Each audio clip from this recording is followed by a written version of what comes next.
안녕하세요. 힌트노트의 저자 양정석입니다. 오늘은 carry라는 동사를 가지고 복잡한 문법이 아니라 뿌리와 변신 숨어서를 통해서 문장 구조를 분석해 보도록 하겠습니다.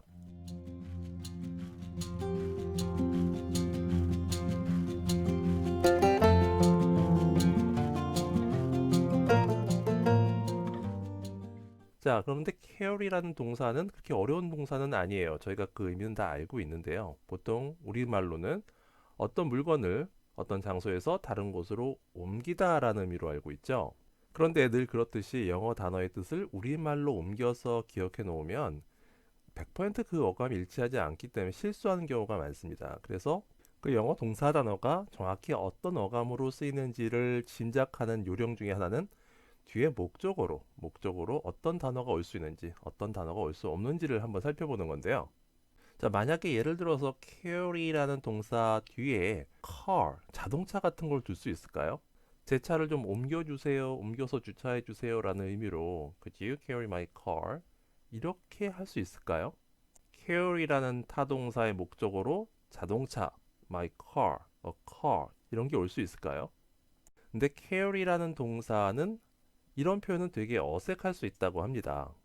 만약에 이런 식으로 얘기를 하면 차를 번쩍 들어서 다른 데로 옮기는 이미지가 그려진다 그래요.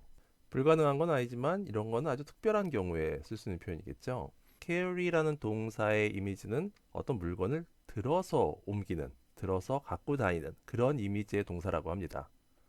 예를 들어서 사람이 목적어로 왔을 때 carried her 그러면은 사람을 들고 갔다는 얘기죠. 그가 그녀를 품에 안고 팔에 안고 1마일을 1600m죠. 1600m를 거의 1600m를 그녀를 안고 갔다는 얘기가 되는 거고요.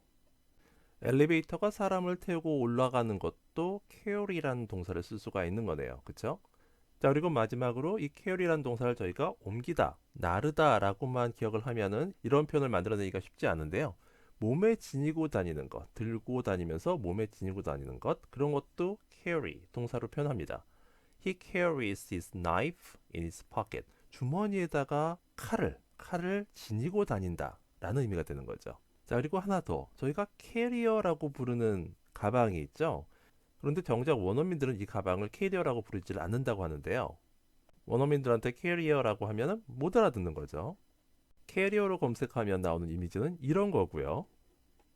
우리가 알고 있는 그 가방은 캐리어가 아니라 rolling bag 또는 정장을 넣는 가방이라고 해서 suitcase라고 하는 거죠.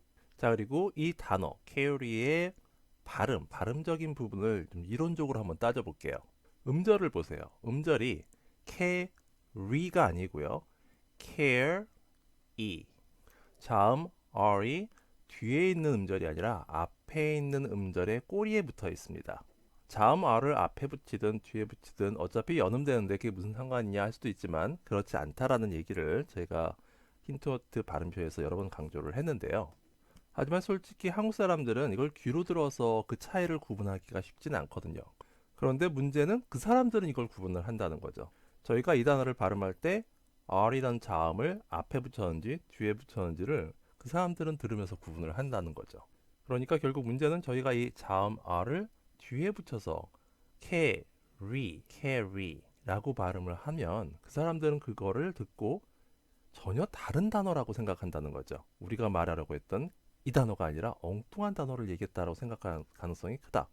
저희가 극단적으로는 R 발음을 뒤에 붙이면 이 R 발음을 강하게 발음하게 될 가능성이 크거든요. carry, carrier. 그렇죠? 근데 사실은 이 R 발음은 강세 음절 뒤에 꼬리에 붙어 있기 때문에 아주 약하게, 짧게 발음돼야 되는 발음인 거죠. 자, 이거에 대한 이론적인 자세한 내용은 JUSD 패턴, 저희 힌트노트 발음편 JUSD 패턴을 참고해 주시길 바랍니다. 자, 그럼 이제 이 carry란 동사가 사용된 실제 문장의 구조를 복잡한 문법이 아니라 뿌리와 변신, 숨어서라는 개념으로 간단하게 구조를 분석하고 그 구조에 따라서 어떤 의미가 되는지를 다시 한번 살펴보도록 하겠습니다. was carrying a suitcase. 자, 이런 문장을 해석할 때 우리말로는 여행용 가방을 들고 있었다라고 해석할 수도 있습니다. 그렇죠? carry가 들고 이동하다라는 뜻이니까요. 그 신사가 여행용 가방을 들고 있었습니다. 라는 하나의 문장이고요.